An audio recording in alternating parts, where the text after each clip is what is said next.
Ask anyone in the channel what it takes to create productive partnerships, and they'll tell you it's people. This is a people business. Companies do business with other companies because of relationships between their people. And vendors and partners build strong, productive, trusted relationship over a period of years.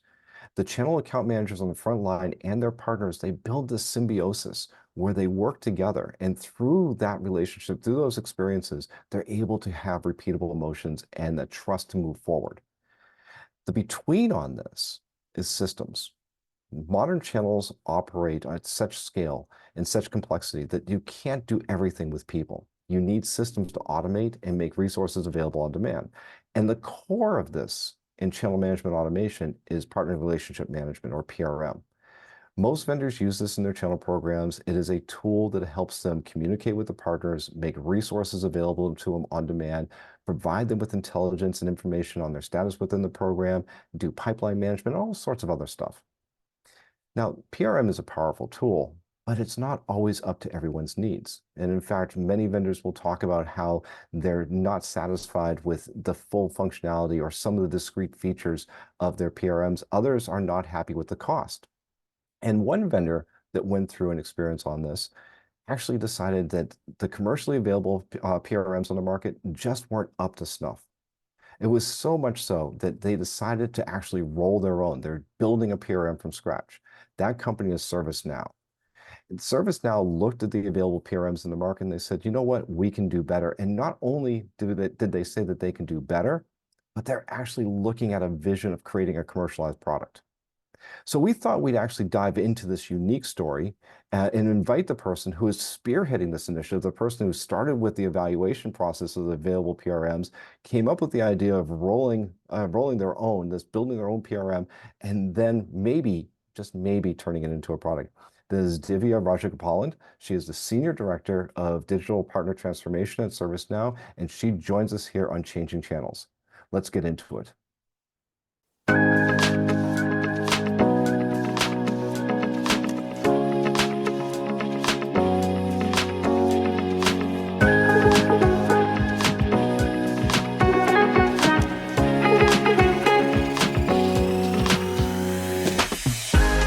Divya Rajagopalan, welcome to Changing Channels. Well, thank you for having me, Larry. Excited to be here. Well, great to have you here. As the Senior Director of Digital Partner Transformation, you oversee a lot of the systems and resources that ServiceNow is using to engage with its partners to enable them to go to market and achieve success. Tell us a little bit about what that means in practice. What is it that you're actually driving towards? Absolutely. So I lead a product management organization, and our sole focus is on transforming the way that we do our business with our partners. And we do this through automation, through self-service for both our partners and our internal partner seller organizations as well. So we look at tools, processes, and systems, and we build the most intimate experience for our partners and our internal sellers. A part of that, though, is a part of your mission is to create the systems that partners will use to engage with ServiceNow, and ServiceNow will use to communicate and engage with the partners. In conventional terms, we call that partner relationship management, or as many just truncated down to as PRM. Do you see PRM as an essential part of the systems or the management of going to market with partners? Absolutely. A partner relationship management system, it's really a true platform whose sole focus is really on the end-to-end partner relationship, and it helps to support this unique role that partners play in our ecosystem today in terms of collaboration, planning, selling, and executing and growing together as both ServiceNow as well as our partners. So you're in the process, or you have been out looking for a PRM system, but you didn't necessarily find it amongst those that are available in the market.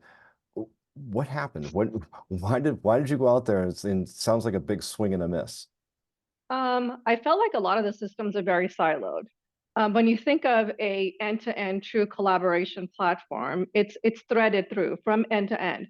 However, what I found was many of these systems played in silo. When I look for a collaboration tool, the collaboration tool is very separate. When I'm looking for a pipeline management system, it's very separated. So I wasn't finding that there was a true thread that helped me look at it from end to end, honestly. And that was really lacking from a lot of the vendors that we've reviewed and talked to.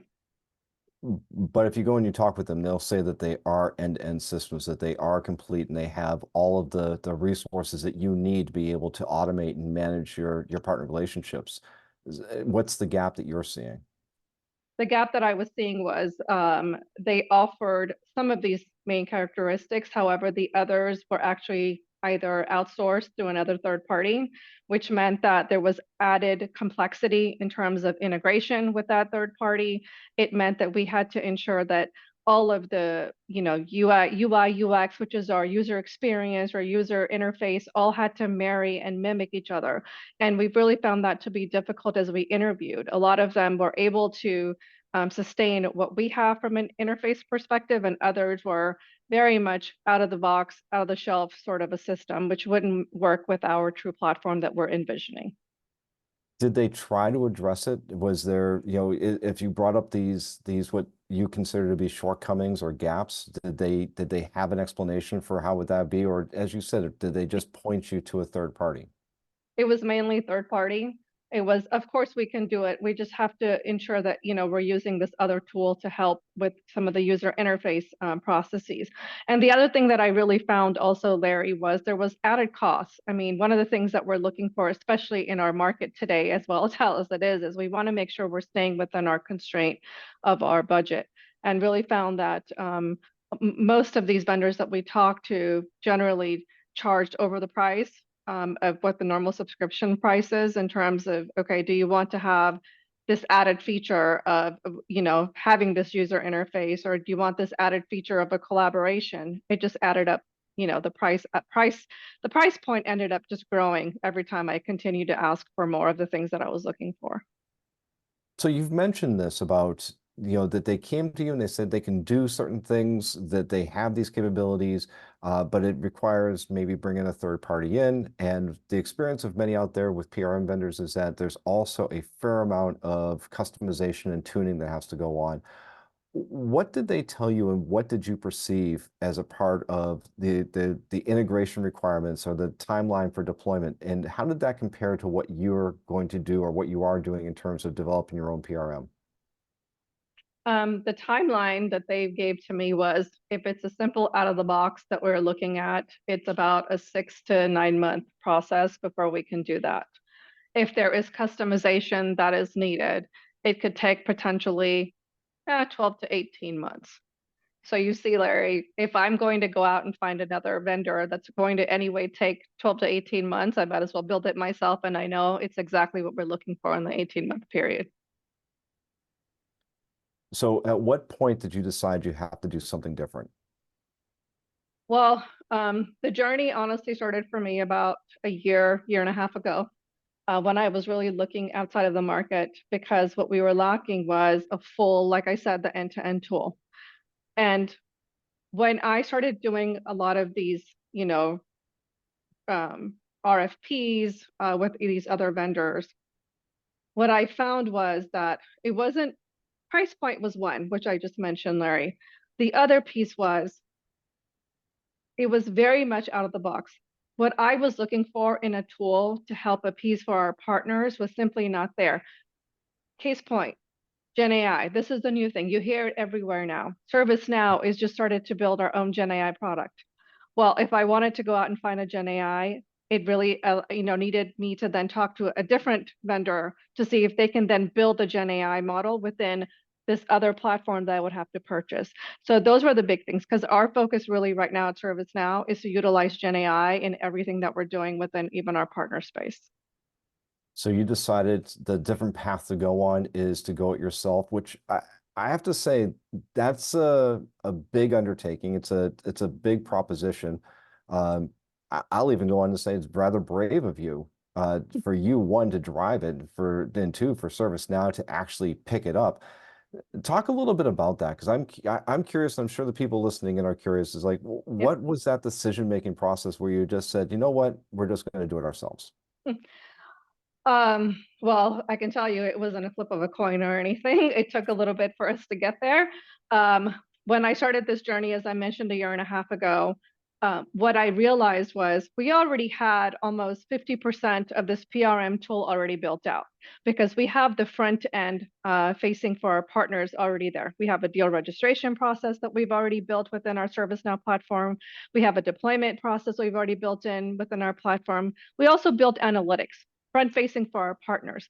What was missing was some of, like I mentioned, the joint collaboration, real-time visibility into pipeline. And this was the one thing that partners were really asking us for. We want to see real-time what our pipeline looks like. What I did was, after interviewing these vendors, I actually went to the drawing board. I sat with my team, I sat with our IT team, and we did a lot of whiteboarding. And the whiteboarding was, can ServiceNow solve a lot of the problems that we're seeing today? It wasn't just ServiceNow, it was also talking to partners. We had many focus groups with our partners, and we said, what would you like to see? Working alongside our partners, working with our digital technology team, which is our IT team, we started to build a framework of what this could look like. And I'll tell you, this is why I love ServiceNow. Everything that we're looking for, we realized it's already there that we could build within ServiceNow. Workflows. I mean, we are the workflow experts. We could build workflows. We have such a great UI UX process that we envision and we build ourselves that we didn't really need to go outside. And so our CSM, our ITSM, as you mentioned earlier, it's top notch. And so as we did our whiteboarding sessions, we did our own architecture review and we realized we can do this ourselves. And that took us to where we are today, where we made the decision, let's do it. Let's go get somewhere. Let's go and start building. And we have actually already started the process. So you consulted with your partners on this. Did your partners endorse this decision? I mean, what did they have to say about it? No, our conversation with our partners were really, what is it that's lacking today? What would you like to see more of? And we invited them to be part of some of our sausage making. And what I mean by that is we Mm. recently launched a joint business planning tool, okay? Fresh, like, from the scratch, okay? We built it ourselves and we actually piloted it. We asked partners if they would be willing to be the pilot partners for us so that we could do our own A/B testing with them to see would this work for them. And it's already been a hit. Many of our partners are already utilizing it. So these are the little things that we're doing because we want to make sure our partners are feeling, we're relieving the pain that some of the partners are feeling even today. You've been on this journey now for, you said, 18 months. Where are you? So you made the decision to go forward and develop your own PRM, and you've already built tools, modules that would go into it, like you said, deal registration, business planning. Where are you in the process today? So we've already got a complete front end. We've got, like I said, analytics, we've got deal deployment, we've got certifications, accreditation, content, everything is there for us today. Gen AI, that's our next phase. We're going to get that up in the tool very soon. But what we're also wanting to do is build that back end for our partner sellers and build that whole collaboration. We are now in a phased approach. We've made the decision we're going to build it, and we're starting in Q2. In Q2, we're going to build the first module of what we need to do internally, and then we're planning it out for the rest of the year. By 2025, and I want to say probably by the first half of 2025, we're going to be probably 90% complete because we've already mapped out our journey. So I'm fairly confident that we'll be able to get this done by the first half of next year. And you're doing this all within your internal resources. We are. And this is, again, great thing about our partner. I mean, partners are so crucial to our ecosystem today, Larry. Our leadership team, our executives believe in it.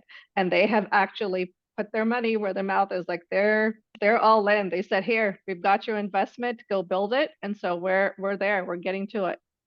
All right, there's two things that come on this now, and you've mentioned one of them, which is money. But so let's talk about the money in two different ways. First, it is an investment. Even if you're using your own resources, there's still cost associated with this. Mhm. How do you justify the cost? And then I want to come back to it and talk about total cost of ownership. Sure. because there's an ongoing cost associated with this where you have to care and feed for the system that if you bought it from a vendor, that would be their responsibility to do for you. But here you're taking that on your own. But so let's start with, how did you justify the cost of doing this on your own? Yeah, when I went out again as I interviewed these vendors, the cost was, upwards of about 2 million, okay, just to go build a PRM tool. Internally, I manage the same cost. What would it take if we used our own internal resources to build it out? We were at half the cost for me to build our own teams to go do this. Additionally, on top of that, we managed to say it will take us, about 18 months, right, to build this full-fledged system. From an outside vendor perspective, it was going to take about a year to build a full system that we were looking for, do other, third-party integrations that we needed to do, take into account, you've got to have legal, all of that sign off. It does take a while. Okay. From that point, we compared the two and we realized it's much more cost effective for ServiceNow if we do it internally. We've got, again, the investment. Once the tool is built out, it becomes more of a run the business because the teams are already in place and you have minimal then team that are needed to do the run the business. The other thing, Larry, is um, our our chief information systems officer and our own chief channel, Erica Bellini, they believe in this so strongly. If we can build our own PRM tool, we can license this. We can potentially take it into the marketplace and potentially monetize. So it is something that we are investing in so that at some point we may be able to go out to the market and sell this whole tool and maybe, get some subscription and some money back from it. Okay, so we just took a big jump ahead here from let's just roll this in a DIY. I always get that wrong. It's do it yourself. So DIY, right? Yes. So you just took a leap on this from, hey, we're just going to roll our own to, well, look, we're going to turn this into a profit center by actually productizing it. Absolutely. Is that was that the result of your experience, though? Is that there's something so lacking in the market that not only could you build it yourself, but you could build something better? Yes. And I've been in the channel space for a little over 15 years, and I will tell you this is what is lacking. And in my past experience also, it took me three different vendors, maybe more, to build out what I wanted versus what we can do with ServiceNow minimally, right? To build it ourselves and be able to productize it. So yes, absolutely. It wasn't a 1 second decision. It took some time for us to build out the architecture. It took some time to have these review sessions to say, hey, this is what we believe in. Our teams believe we can build this. We're confident. And because our partners are going alongside with us on the journey, we think we can be successful. And we intend to continue to utilize our partners that are interested in building with us along the journey. Now, you mentioned this, that there is a cost savings that comes in with this, even with the resources you have to invest in it. Um, we didn't really get into the details on the total cost of ownership. Do you Mhm. have a sense of how much money you think you're going to save by doing it this way? Is there do you see this on an annualized basis of a return on what you would have spent versus what you are going to spend? Initial price point, as I mentioned, was about a 2 million to invest in a third party. And on top of that, it was about 1.5 million after that for just a subscription model. And we are growing, right? I mean, the price point was based on how many partners you have in your ecosystem. And ServiceNow is not we're going to stay small. We're continuing to grow. We have a vision. And so what I realized was with what we are doing with what we were going to be charged, we're going to probably save a little over $1 million just by doing it ourselves. That's incredible. Yeah. I mean, And it I'm truly is. so excited. I mean, look, look, it's incredible. And like and what you think is the potential for this to actually become a product. But ServiceNow is rather unique. One of the things, your core value proposition is helping IT departments automate their own management, their own ticketing and workflows and remediations. This is what ITSM is all about. Mhm. Um, did that give you a certain advantage in starting this project? Is that maybe others can't emulate what you're doing because ServiceNow is in a unique position to have a foundation to build on? 100%, 100%. And I'll tell you something else. You probably have heard of our citizen developer um, also that we've launched. Someone like me who is not a coder, I'm not a coder, I'm not a developer. I was able to go into the system and actually build my own workflow out with no little or no knowledge. And so that's how easy it is. That's how simple it is. And we found that to be the grain. I mean, that was the reason we said we can do this. I mean, all of everything that we're building using our own systems, using our own products, we can get this going. And that's why we're here today, because this is how ServiceNow is, and this is why I love being here. So you said probably 2025 you're going to be fully or almost fully operational. Is there a game plan after 25? Or is that when you get to that 90% mark, what happens then? I think what we'll do after the 90% mark is we'll continue on, smaller enhancements because there'll always be things. But I think what we want to do is we want to now look at, after that point, we want to look at the foundation. What is it? What is the core out of the box features that we can build together that we can then take out to the marketplace potentially and monetize, and then on top of that, then you start adding in those extra added features. So I think at the 90% mark, I'm comfortable enough to say we've got foundation. Let's package it up. Let's go have a conversation and let's start looking at how we can put this into our product set. And so when you get to that point though, what will you deem to be that signal of success, or even more so, that trigger to say, hey, this is not just ready for us, this ServiceNow and its partners, this is ready for market. What does that look like? One of the things that we're doing as we're building this out is we've already built key success metrics. And these key success metrics include such things that partner satisfaction. We want to continue to do PSATs with our partners. We want to do ESAT. This is our employee satisfaction survey. So we need to do our ESAT as well, because our PRM tool is going to be both front and back, right? It's the end-to-end relationship tool that we're building out. Additionally, we really are also looking at some of the cost savings, operational savings time. What is it saving our sellers in terms of utilizing the tool versus not utilizing the tool? Same for our partners. And we want to really look at also monetary. Is this helping us with our business, our goal of increasing source revenue? You build a great deal registration platform, you build a great opportunity management platform, it makes it that much simpler for a partner to transact in our tool.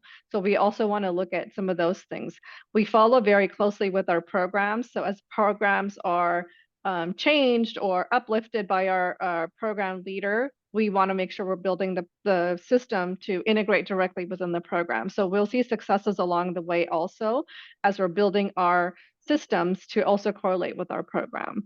And so we have a set of key metrics that we're looking at, but I think the two most important, Larry, is again, ESAT and PSAT for me. Having that is going to help me really move this forward. So Divya, I want to close on this because you've already said ServiceNow had an advantage going into this because you had the tools and the resources and the foundational systems to be able to do this on your own. And you had a vision for this, but not all companies do. Other companies are going to have to go through the process you went through. What would you recommend to a peer that's out there looking for a new PRM system? What is it that you think that they should be looking for? What are the questions that they should be asking so that they can come to their decision? I think one of the most important is understand what it is that you're looking for within a system and a tool. Okay. For me, what was relatively important was ensuring that my partners are able to work in the system to be able to plan and sell. Okay. Most important, are they able to run the system? So important for the company to understand what are the important things. Second is, utilize see what your organization is able to support and do. And I think it's important to also, as you're going out and soliciting, interviewing these other vendors, ask the questions of what is it that I get out of the box? If I need to do this added feature of collaboration, if I need to have a content management system, how much more is that? If I have to get if my partner ecosystem is growing every year, is that going to add more to this price? So price point is important, but I think the other thing, for me, the most important thing is this partner experience. Okay, I have this vision of a seamless partner experience. And what that means for me is if a partner comes on my platform, they never know that they're either hopping off of the platform to go to another system or to go to another tool or to go to another page. It's seamless, it's simple. Content is shown up front and center, analytics is front and center. Make sure that the vendors that you're talking to are able to build that same seamless experience for you, because that is the most important thing that is going to show your success, I think, as a within a PRM tool. Um, I think those are the most critical things, Larry, and those are the things I look for. But I will say that it is so important for you to make sure you're building the architecture and you're building out what that foundation needs to look for you in your company before you go out and look for actual vendors, because they're going to give you what they have. It may not work for you. Rather, you need to be ready to say, this is what I'm looking for. Do you have this for me? And that is exactly what we did. Fantastic advice. Divya Rajagapalan, the Senior Director of Digital Partner Transformation at ServiceNow. Thanks for joining us here on Changing Channels. All right. Thank you for having me, Larry. That was a really great conversation hearing about what ServiceNow is doing and building their own partner relationship management. I really enjoyed everything Divya had to say about it. But I do want to caution that the commercially available PRMs that are out there are actually pretty good. Is that and building your own isn't for everyone. I do encourage everyone, before you make the decision ServiceNow did, go out, do the field work, evaluate the available PRMs in the market, and make an informed choice. Channelnomics does have a PRM evaluation guide. It will help you walk through the process of what you need to do in order to look at and make wise choices about PRM evaluations and ultimate selections. Listen, that's about all the time we have for this episode of Changing Channels. If you like what we're doing here, hit like, hit subscribe, tell your friends, and please give me some feedback, because I would love to hear what you think and actually love your suggestions on who we should have on the podcast. Until next time, I'm Larry Walsh.